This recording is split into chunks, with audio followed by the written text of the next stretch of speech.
So we're in the final days where you're going to get lots of departing advice. I'm going to do that today. It's very clear that in order to, or maybe it hasn't been said specifically enough, it takes a lot of merit to be able to ordain as a Buddhist monastic, a lot. So even having the aspiration means we have some coming into this thought, some coming into this, and we need lots of. That means we need lots of conditions in order to be able to ordain as a monastic, both internal and external. So I don't have a full list, but some things to think about. Externally, of course, you need to be not in debt. You need to have no debilitating illness. And there's a list of things also, illnesses that you can't have, but that's not so important for right now. You can't be pregnant, and you can't be nursing a baby. And I suppose this might be for women only, but it's not so smart to try to ordain if you have small children. It's unkind, right? I don't know if this actually holds for monks as much. I believe it does, but I don't know how that works in the outer world. Internally, we need things like the aspiration to ordain, which you all have some of here at the moment. You need faith or confidence. And we need faith or confidence in a lot of things. One is to have faith or confidence in the Buddha as a reliable guide, as the reliable guide that we will take, for the rest of our lives. We need confidence in what the Buddha taught, based on the Four Noble Truths, starting right there, so that we have a deep confidence that when Buddha was talking about what is suffering and what are the causes of suffering, causes of dukkha, we really have confidence that this is the true, that this is what he said, this is what he meant. We have some understanding of what that was, and we have confidence in that being the description that we wish to be liberated from.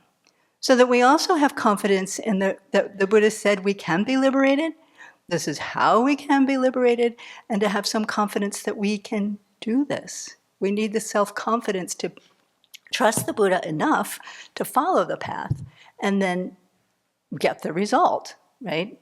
So it doesn't mean you have to believe in this 100. We talked a little bit about the level of belief you might have to have, but it needs to be strong enough to propel you to check it out.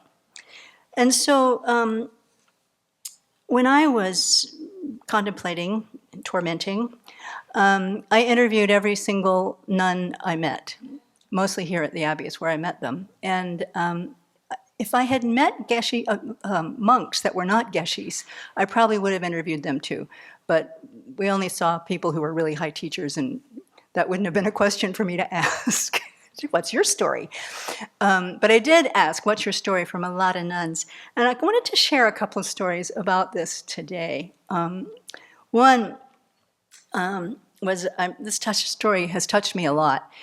A nun, came here with her llama many, many, many years ago. And her story was this. She had met the Dharma and the llama, I think in midlife, and was so taken with it.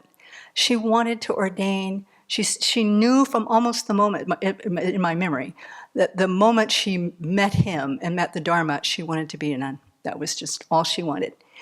And so she had a lot of the internal conditions. But externally, she had a husband.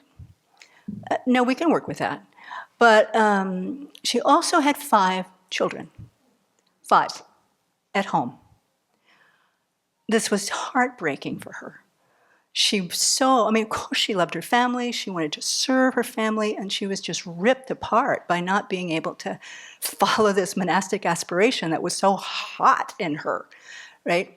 So she wrestled with this for some time, it seems, and then a monk was visiting her house. She and her husband started arranging teachings with the Lama and brought him in. And so I think this monk must have been coming with the Lama. But the story she tells has such a vivid image in my mind of sitting at her kitchen table and weeping, telling her sad story about how much she wanted to ordain and how she had the obstacles and what to do about this. And the monk just cut her off. He said, stop it. Just stop it. Why make yourself miserable? You don't have the conditions. Benefit sentient beings by benefiting your family. Cut this out. This is crazy. Hold the aspiration and just see what happens. So she was very angry at how cold and inconsiderate he was. But she soon recognized that actually this was very, very good advice. And so she and her husband continued to bring the Lama in, gave teachings, and so forth and so forth. This went on for many years. And so one time, after many years had passed, she still had that aspiration, but she had gotten off the weeping and wailing aspect, and her kids had grown. So one day the Lama came in, he was going to do a series of teachings. They went to the airport, they picked him up. Just as they got to their house, her husband had a massive heart attack. The Lama was there to guide him throughout his entire process. He was there to help and support all the follow-up that needed to happen. Soon she ordained, dedicated the whole family estate to him to create a center there. And so I believe she was in her early 60s, actually, and has served him for the rest of her life. Many, many, many years. So the moral of the story, this story, is that she kept her aspiration alive.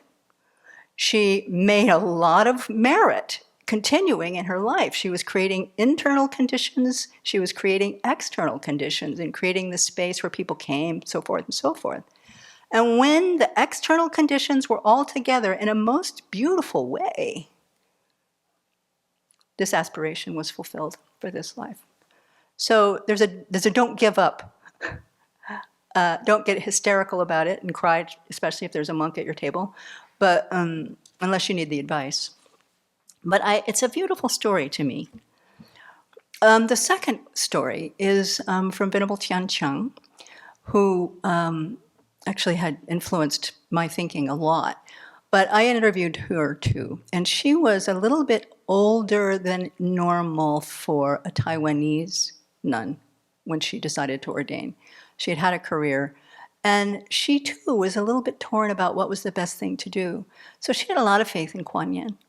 And she just made her daily practice to make bows and bows over and over and over, going to the temple, making her prayers, setting her aspiration, not to, I want to be a nun, not to, please give me the answer for what I should do, but her prayer was, please may I purify all the obstacles I have to knowing the best way to live my life to benefit sentient beings. Help me have the wisdom to understand the best way to benefit sentient beings. I don't know how long that took, but clearly the answer arose in her clearly, and she became a bhikshuni. There you go. Also studied and her language translated, done a tremendous gift. I don't know what's going on with her now, but I know from her heart she's still a nun, still a good nun.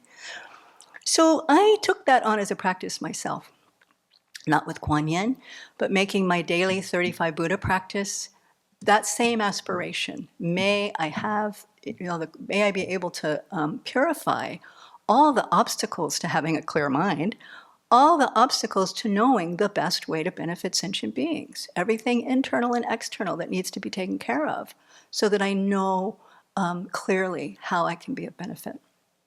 So here I am.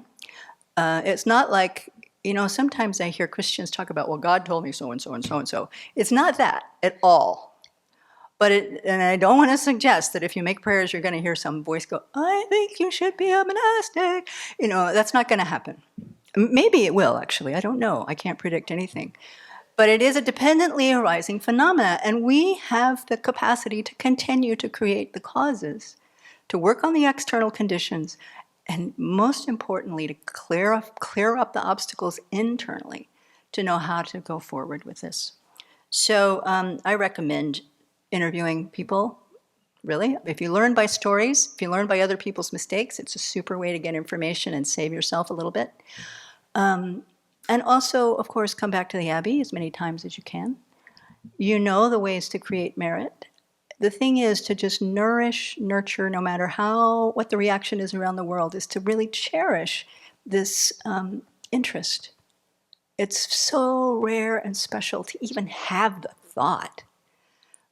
So create the conditions to let it grow, whether it ripens in this life, next life, 100 lives, doesn't matter. You are working to create that goal, that heart, enough energy to propel you forward lifetime after lifetime to be able to practice the Buddha Dharma and liberate yourself, generate bodhicitta strong and clear, and liberate all beings. So in addition to all that went before, we could call it chapter 2, or we could call it an epilogue, or we could call it a to be continued. I don't know what we call it. But a very important point that must be included in that, it takes a tremendous amount of merit to be ordained. It takes even more merit to stay ordained.